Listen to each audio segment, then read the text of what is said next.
Good afternoon, everyone, and welcome to this second seminar, which is organized by the Lux CMA on the foreseen amendments to the Securitization Law. We will be focusing today on the changes impacting the structuring of securitization transactions. And indeed, the Luxembourg law on securitization is, I guess, a success. We have today more than 1,300 vehicles in Luxembourg. We've got an estimate of 8,000 plus compartments in place. And according to the figures which have been collected by the ECB, around 400 billion of assets under management in Luxembourg vehicles. So this law has been a success over the last years. However, the success, the success of the Luxembourg securitization regime is due to the very innovative, market-driven and efficient approach set into the securitization law. However, after 15 years, the practice has evolved, the client's needs as well, and it has been so that it would be a good idea to look at the law again and to see whether some points could be modernized to answer these new needs. The process took a bit of time, but here we are now with a bill which has been introduced with the Chamber a month ago and which should concretize into an amended law, hopefully very soon. As I said when beginning, we will be focusing this afternoon on the changes impacting the structuring of securitization transactions. And in order to do so, we have a nice panel representing a number of the sectors involved into this industry. So I'm pleased to introduce Sara Gerling, who is a partner at NautaDutilh, and also Rolf Caspers, Global Head of Capital Markets at Sanne, and Markus Zenz, Director at PwC. I will have the pleasure to moderate this panel this afternoon, and maybe I should have done it before, but let me introduce myself. I am Matthieu Taillandier, partner at Arendt. We would have loved being sitting together this afternoon, but because of reasons known to everyone, we are not able to do so. So we have the chance to have this virtual seminar. We will virtually be all together. And we'll try to make this as smooth as possible. One small technical point before we start the panel as such. You do have a Q&A. You do have a Q&A available. So please do not hesitate to raise any question into this Q&A. We will try to take them when they come, or to deal with some of these questions at the end of the seminar, if we have a few minutes left, and hopefully it will be the case. But let's start with the subject of today, and so with this new alternatives in structuring deals, securitization deals in Luxembourg. And I think that the first point that we wanted to address this afternoon was in respect of the new forms of companies. So you will have you do have the agenda here in front of you. We go through these new forms of companies first. We'll have a word, or more than a word, on active management, which is the main point in respect of the foreseen changes. We'll go through the statutory subordination question, and we'll go through as well equity treatment and then indirect acquisition of risk. But so then let's start with the new forms of companies indeed. So one new element into the law, which will have an impact on the structuring, is that the number of types of companies that can be used in order to set up a securitization structure has evolved. It has increased. Indeed, new forms of companies have been made available since 2004, and they were not available for securitization structures. And so the idea of the legislator is to make them now a possibility in order to structure new deals. So my first question will be to you, Sara. Can you tell us more about these new forms of companies and that should become accessible to securitization structures. Yes, thank you, Matthieu. Maybe just a quick recap on the range of structures that are already available. We've put together a quick slide for an overview, which you are seeing now. So currently, securitization vehicles can be set up as funds or as certain types of commercial companies. The funds are tax transparent and do not have legal personality, and the commercial companies are taxable in Luxembourg and do have a legal personality, which is separate from their investors. On our next slide, you can see that 4 additional types of vehicles should become available for structuring securitization transactions through Luxembourg. There are 2 new types of taxable entities, that is the common partnership and unlimited company, and the simplified limited company. In addition, you have 2 tax transparent vehicles, which is the special limited partnership, which does not have legal personality, and the common limited partnership with its own legal personality. In particular, the limited partnerships have been widely accepted and used for investment structures in Luxembourg since their introduction in Luxembourg law. They come with a high degree of flexibility and can be tailor-made to suit investors' demands. All of these vehicles will be able to open segregated compartments when they are used for securitization structures.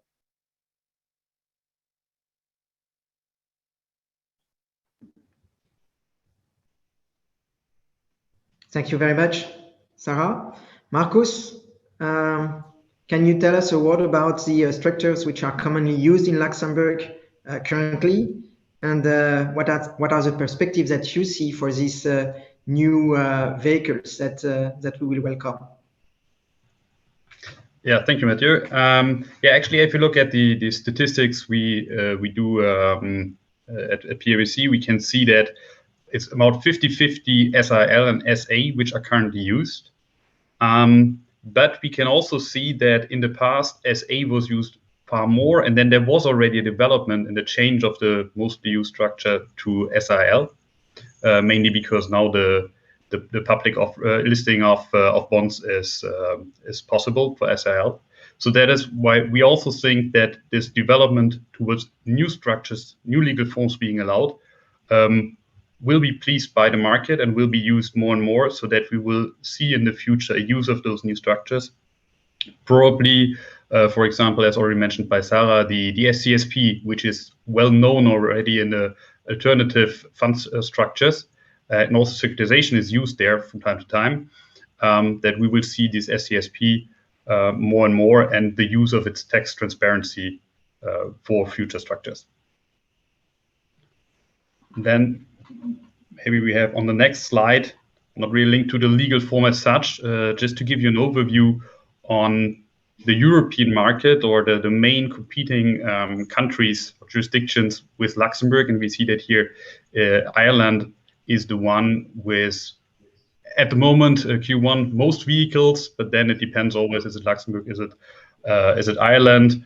The number of transactions is currently a bit more in Luxembourg. So also in this perspective, comparing Luxembourg to Ireland, it can only be an advantage to have a higher flexibility of structures, and we are positive that this will be used in the future. Yeah, thank you, Markus. I tend to agree to what was said in respect of the SCSP. It has been a real success in the fund industry, and so I think, and we think generally, I guess that it will also be used by the arrangers, originators of securitization structures. Rolf, yourself, do you see any appetite from clients for this new form of companies? And do you think that it can give any any competitive advantage to Luxembourg? Yeah, I have to agree to what the three of you said. Following the introduction of the partnerships in Luxembourg law, they've been widely used in the alternative fund industry, and there's no reason to believe why this should not also happen in the securitization industry. It's the right product to target a certain type of investors who are more familiar with partnerships than maybe more classical corporate forms. I also think that with the discussions we had around ATAD having tax transparent structures at disposal, or more tax transparent structures at disposal is a positive. It really enlarges the toolbox of Luxembourg even further to be able to design the structures at the best of the client's needs. I think it will be a very, very positive influence on the deal flow for Luxembourg. Thank you very much. Let's move now maybe to the active management point, which is, as I said in the introduction, one of the major points and the major structuring point as well for securitization structures. Indeed, it will be a major step that this law will be achieving by authorizing active management for Luxembourg securitization vehicles. The idea is to open the door to CLOs, and this is really welcome because CLOs are one aspect of the market which is still very active, and so that is a very good thing that we can indeed host this kind of deals in Luxembourg. Some were already done in Luxembourg, but here we will have a clear view, a clear welcome being given to these structures. Just to recap very shortly, but so the active management will be authorized for debt portfolios. As far as the financing and the financial instruments being issued by the securitization vehicle are not offered to the public, which will be totally fine in practice, because these kind of deals are usually not really targeting the public. So this limitation should not create any issue, and maybe is even a good thing, protective for the public, but will really allow CLOs to develop in Luxembourg. Sara, first question in this respect: why this change is an important one for us and for Luxembourg? Yes, thank you, Matthieu. Well, I think the main point you already mentioned, it opens the door to typical CLO, CDO transactions, which so far have not been structured through Luxembourg. It also means that for the risk categories that you mentioned, so receivables, debt securities, and financial debt instruments, the Luxembourg vehicle, securitization vehicle, will not only be able to do a strategy of buy and hold of these instruments, but it will be able to take selection and reinvestment decisions, and during the lifetime of the transaction, adapt to market developments and renew the composition of the portfolio. And it will be able to do so either internally or to appoint an asset manager to act on its behalf. So I think that is the most important point, opening the door to CLOs, allowing for renewal and reinvestment decisions in respect of these portfolios that they can develop over time. And Rolf, do you think that there is any market for these CLO structures in Luxembourg? Yeah, so actually, believe it or not, but Luxembourg was a key market for CLOs and CDOs already before the new Securitisation Law came out.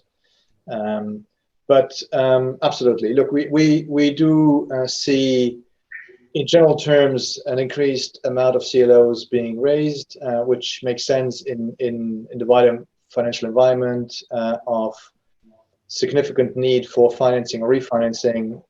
It goes along what we've seen for debt funds over the last few years. So CLOs are the product of the future, and being able to secure these products in Luxembourg under a legal framework is absolutely powerful, and sets us apart with our key competitors in that market.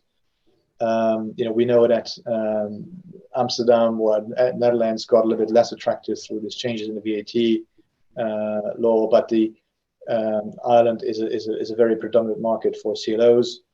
But I do definitely expect a number of new CLOs to come to Luxembourg. Maybe not so much moving from Ireland to Lux. Maybe some old from the Netherlands may come to Luxembourg.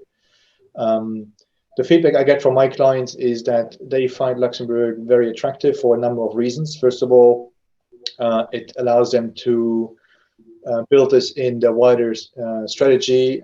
They may, a number of my clients have different types of structures, amongst other securitizations.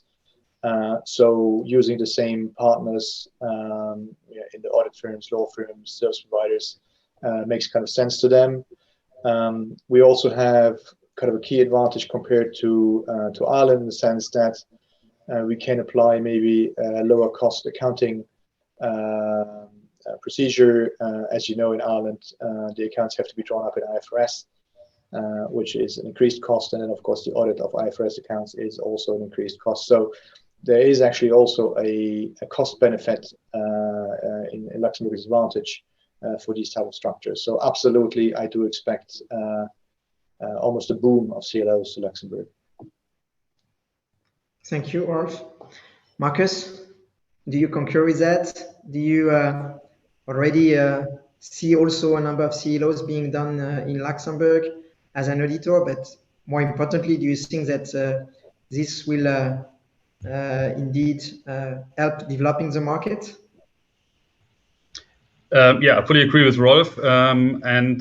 Actually, we already see, let's say, some parts of a CLO structure, so be it the manager or maybe in the warehousing phase, the vehicle in Luxembourg. But the active trading, as we said, for the time being, we cannot see it in the securitization vehicle as such. What we do see from time to time is that then a two-tier structure is used, so that the securitization vehicle is used for the financing, but the active management is done in an unregulated vehicle, and sometimes unaudited vehicle, sometimes not even in Luxembourg. So that would also be a cost benefit to have that all in one vehicle in Luxembourg. And also with regards to investor protection, we think that it makes sense to have this in a Luxembourg vehicle, even so unregulated, but then audited the structure. So for the investors, that may give another benefit as well. Okay, yeah, thank you very much. And I think that, I mean, you, notably Rolf, you already mentioned that, but indeed, we will see these kind of structures being used by some market players being already in Luxembourg, and notably for debt funds. I think that securitization vehicles are already part of the well-known Luxembourg toolbox, but that the fact that we will be able to do active management is really adding to that and making things also easier, notably for these debt fund structures where you have the debt fund investing into the SV itself, acquiring the debt, and so the management will be able to be done at the level of the SV itself, which will facilitate. I don't think that, however, that is the only kind of structures, and we should be able to also welcome pure CLO structures, even if they are already well established maybe elsewhere. But as I just said, it will be part of the Luxembourg toolbox now, and so hopefully it will be of interest to a number of promoters which will want to have all their tools in Luxembourg, and so this will be of assistance. I wanted to open this to the three of you as well. Do you think that this change indeed will be a facilitator for Luxembourg structures? I think that we tend to agree based on what I hear, but just wanted to emphasize and focus a bit on this. Yeah, I think you raised an interesting point in terms of being able to combine legal structures in Luxembourg. I do think that happens obviously all the time, and we do see securitization structures being used already under fund structures or as a feeder vehicle for fund structures today. But I really believe that we will have the proper CLOs, standalone CLOs in the market. There's just so huge need for financing and refinancing. There's such an investor appetite in this strategy. You know, regardless of Luxembourg, the product will raise across the globe. And again, Luxembourg being ready for it is timely and needed. I'm sure all the attendants on this webinar will, you know, drum the Luxembourg drum to make sure people come to Luxembourg for their product. I think it's terrific. It's really great to have it. It's really a good time. Markus, Sarah, did you want to add anything in this respect? There's not really much to add, but I fully agree with Rolf. I think the flexibility that will be provided with these changes really put Luxembourg on the map for these types of transactions. And as Rolf said, probably we should promote it as needed to attract these types of transactions to Luxembourg, because the legal framework and the service providers are there. We've all done it already. At least I did it already in the past. The knowledge is there, so not to be afraid of lack of knowledge and understanding. I think it's largely available in the market.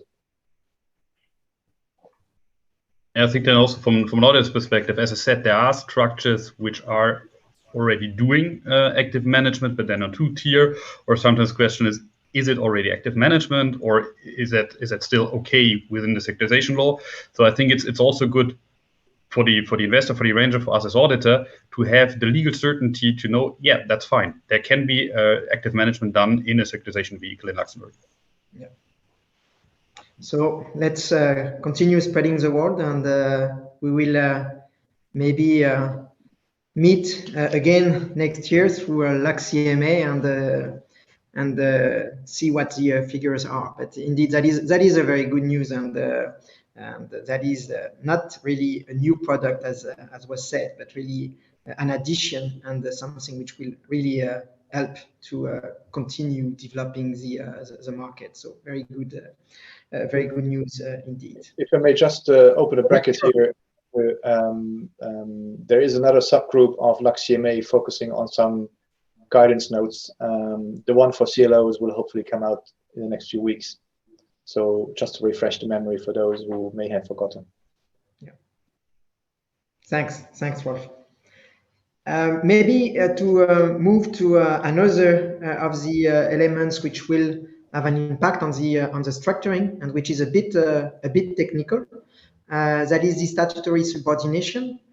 We do have one article which is dedicated to subordination rules into the draft law. So some subordination rules, which will be legal subordination, are being suggested into the bill of law. I will let Sara summarize for us what is being proposed in respect of this subordination, and also Sara will be interested to hear if you see an impact on the structures that you are working on. Yeah, thank you, Matthieu. We've tried to break down the rather indigest provision of the draft bill into an overview on our slide here. So as you can see, the statutory order which is proposed by the draft bill means that shares and units will be subordinated to beneficiary shares and units, and these will in turn be subordinated to financial instruments issued by the same vehicle or by the same compartment. Within the category of financial instruments, which now also covers loans, instruments with a variable return will be subordinated to fixed income instruments. So even before the draft bill, it was clear that shares are subordinated by law to debt instruments issued by the same company, but the situation was less clear for funds and the relation between the units issued by these funds and their debt instruments. So here the draft bill provides welcome clarification in setting out this order. In respect of the second part of the question, I think this order reflects what we usually or typically see in practice in structures, not with all of these types of instruments being issued at the same time, but that is the usual order we see. One more note on this statutory subordination. We all know that flexibility has been and still remains one of the leitmotifs of the securitization law. And so parties will be able to deviate from this order. So it's not set in stone. Thanks, Sara. Maybe for you, Rolf, do you welcome such an initiative, and will this have an impact on your work? Well, it will be a very short answer. No, it does not impact on my work. It adds a sufficient or an additional layer of clarity on waterfall calculations, but quite frankly, those would have been drafted properly by the lawyers so far. So as far as I'm concerned, welcome for sure, but not materially changing my day. Okay, thank you. What about you, Markus? Is it welcomed by you, by your clients? I can again only agree with Rolf. So any clarification is always welcome, but it won't change the work or how we approach then the audit, the waterfall calculation. But again, any clarification is welcome. Okay, thanks. I think that the first point, which was mentioned by Sara, and also the fact that at funds level the clarification is done, and that the equity that it is confirmed that there is a subordination at funds level is something which is also very useful for the development of the securitization funds, which was a bit it was a bit missing. This type of structures is developing. It is not the main one, I think, but still developing, and I think that it is welcome for these structures as well. So hopefully it will also help developing the Luxembourg funds, the Luxembourg securitization funds. I was meaning. Maybe moving on to the equity treatment, equity aspect. As mentioned in the last week webinar, the draft law is foresee changes, or maybe rather clarifications, in respect of the treatment of equity at compartment level, and that is an open question to all of you. Will this change create structuring alternatives for our clients? Let me maybe start with some figures again.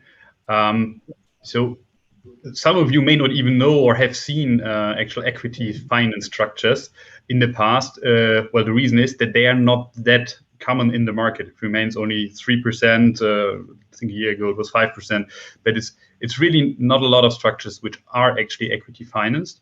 Some of the reasons may be that if it's in a multi-compartment structures, that there were some uncertainty on which shareholder has to decide on what, which is now clarified.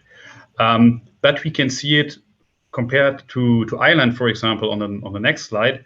There is no equity financing at all. So it is, again, another alternative Luxembourg offers to investors, that they can go into an equity instrument with still having the opportunity to have a tax deductibility on the distribution to the shareholders under certain circumstances. So it remains clearly a minority of the instruments, but another alternative. And then I would hand over to my co-panelists to explain a bit what has now changed and clarified in the law.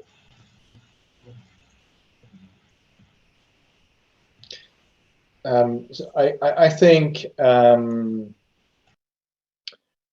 I haven't seen too many equity-funded compartments in the past, and that probably ties into the statistics that Markus just has shown. But and I'm not sure if there will be fully funded or too many fully funded equity compartments.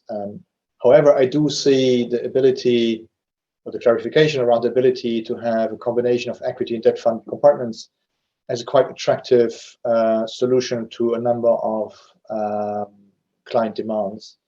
So definitely very interesting solution.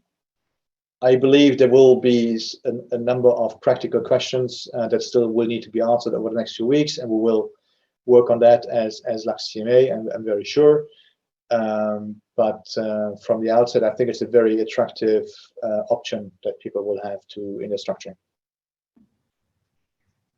I think that even if it is a minority of cases, as was said, indeed, we have seen some cases where an equity holding was requested by the clients, and often it was a combination of equity and notes issuance. And in such case, if you've got compartments, it was really a nightmare, because basically the main question was around the equity holding, and more importantly around the convening of meetings of shareholders, because in the absence of any rules into the law, you had to look at what is in the law of 1915, and of course there is nothing about compartment in the law of 1915. So if you want to have the if you need, and you need, to have the accounts approved at the level of the compartment. In theory, you were due to convene all the shareholders of all the compartments of your vehicle, and so this issue was creating some reluctance from some clients, which is, I mean, we can understand, because they did not want shareholders of a compartment which has nothing to do with the shareholders of another compartment to be convened when where discussions around distribution of dividends and approval of the financial statements were needed.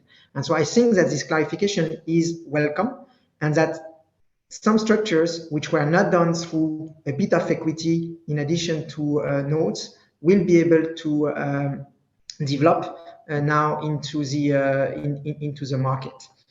Just to say as well that some were still using the compartments with equity, but then not eventually convening all the shareholders to all the meetings, but only the shareholders of one compartment to the meeting of such compartment, which was not satisfactory as well, because it was not compliant with the corporate law. So now we've got this clarification. Maybe there are some other clarifications to be given, as Rolf said, but at least in respect of these shareholders meetings, notably that is clear in respect of the reserve as well. So I think that it is interesting. Again, I do not expect that we'll have a majority of cases where we'll have equity at the level of the compartments, and I don't think that is necessarily what we do want. But in some structures, it can be useful and helpful.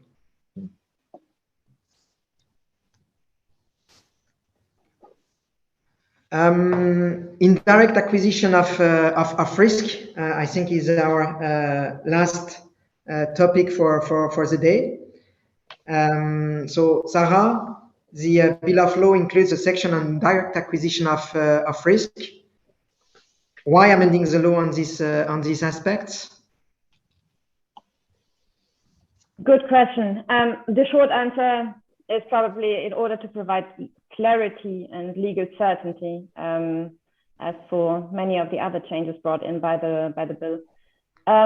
With the changes that are envisaged, there will be certainty that a Luxembourg securitization vehicle may securitize intangible and tangible assets directly or indirectly. Tangible assets could be ships, satellites, commodities. Intangible would be typically receivables or other types of risks or of that matter. They could be securitized directly or indirectly by the vehicle, for instance, through a wholly owned subsidiary, which would then acquire ownership of the assets. There are still certain limits. No commercial activity or entrepreneurial activity is allowed for the securitization vehicle. That means in practice that the securitization would be a tool to refinance the acquisition of a ship, satellite, or another tangible assets by a subsidiary of the securitization vehicle, where such subsidiary owns and operates the assets then. But I think the main purpose is really clarity and legal certainty. Thank you, Sara. Markus, do you see any tax or accounting impact? Well, first of all, I agree with Sara. I think we see already indirect acquisition, so as such that it is not necessarily news. So we see already, for example, loan structures where the legal ownership is, say, in the UK, the beneficial ownership is here in Luxembourg, or what Sara mentioned, the 100% subsidiary. For example, if in Spain you want to own a property and then sell it off, you need to have a Spanish entity. So there already you have sometimes securitization vehicle with 100% shareholding for this specific purpose, but not for commercial activity. And for these aspects, it's very important that our accounting law, Lux GAAP, already provides for the option to do substance over form. So even so, the default option is you follow the legal view, but it gives you the possibility to follow the substance, which in the case I've mentioned with the beneficial ownership would mean that you could show the respective asset on the balance sheet of the Luxembourg entity. In the comments to the law, it mentions sale and leaseback transactions, what we sometimes see as well as commodity repos. So legally, a physical asset is purchased, but actually for the means of financing the seller. So there is already a repurchase agreement with a fixed price. So economically, it's nothing else than a collateralized loan. And here again, it's good to have the certainty that this is possible and that we have the possibility in the accounting to already show such a transaction, what it is economically, meaning collateralized loan. And this would otherwise have had tax impacts if you would already show a physical asset. So that could trigger a different net wealth tax, for example. So yeah, I think I agree. It's not a change. It's a clarification. But in the accounting law taxation, we have the necessary flexibility to show a structure as it is meant in substance. Thanks, Markus. And I think that, yeah, we agree that we already have these kind of structures indeed in Luxembourg, maybe not enough, and there is a real market around that. And so the question, the $1,000,000 question is for you, Rolf. Will we attract some business to Luxembourg with this change? I do believe it's a very welcome change. Overall, not only in Europe, I do see a bigger demand for commodity financing through these type of structures.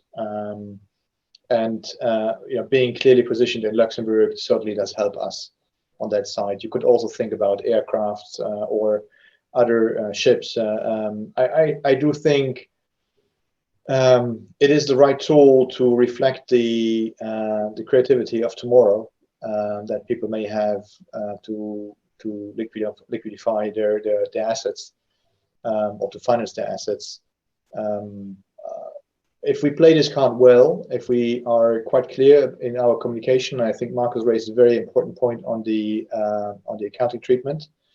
If we play this clever, I think we have a great opportunity to attract a niche product or to be seen as a key player in that niche product, if you can call it niche.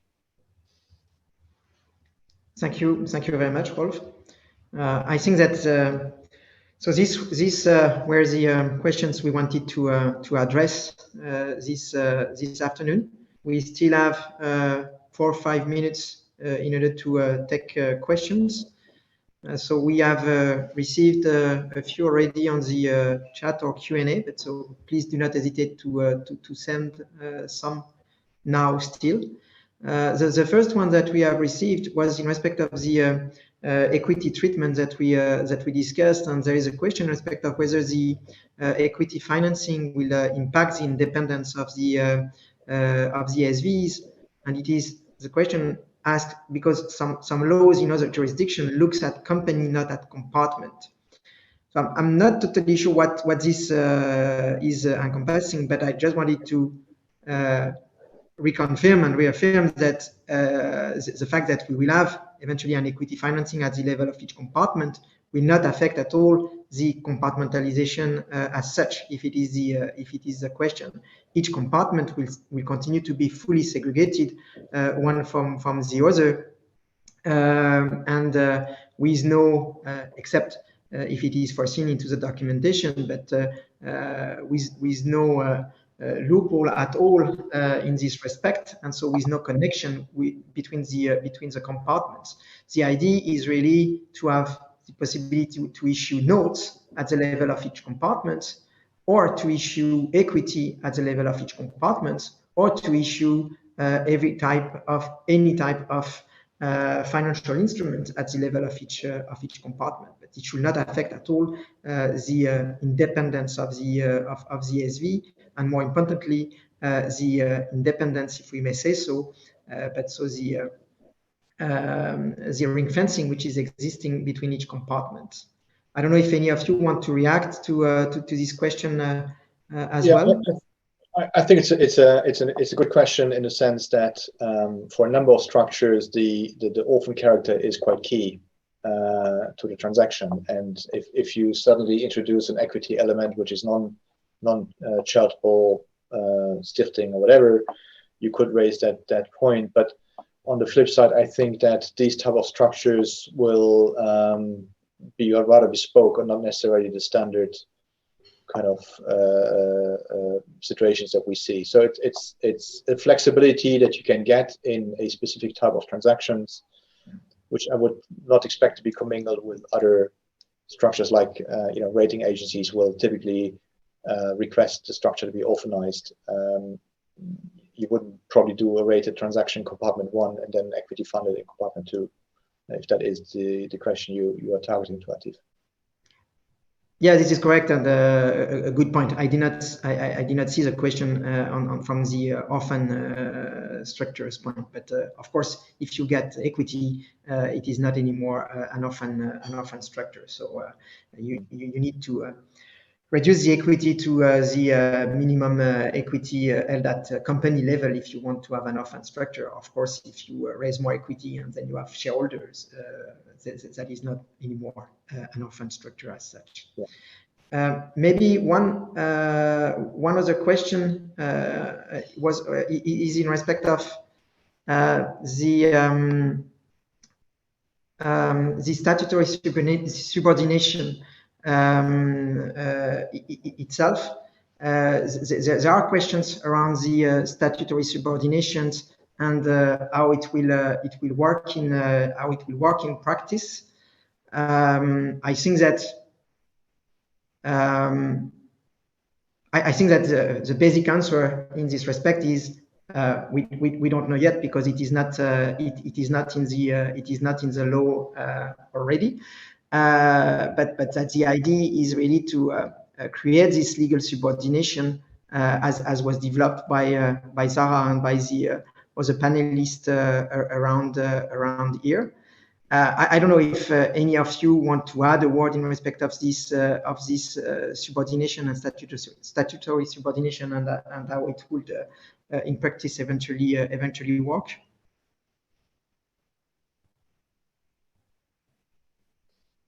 No more.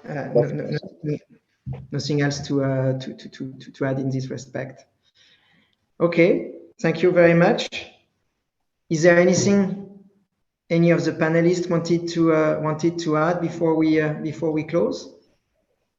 Just want to know we're spot on time. Perfect. So thank you all. Thank you for the CMA, for having organized this webinar. Thank you to all the panelists for their time, and thank you to all of you for having participated. I just wanted to add one point. The webinar was recorded, so for the one of you who loved it, you will be able to view it again. And for the other one, you can, and for this one as well, but for everyone, you can let colleagues know, or whoever would be interested.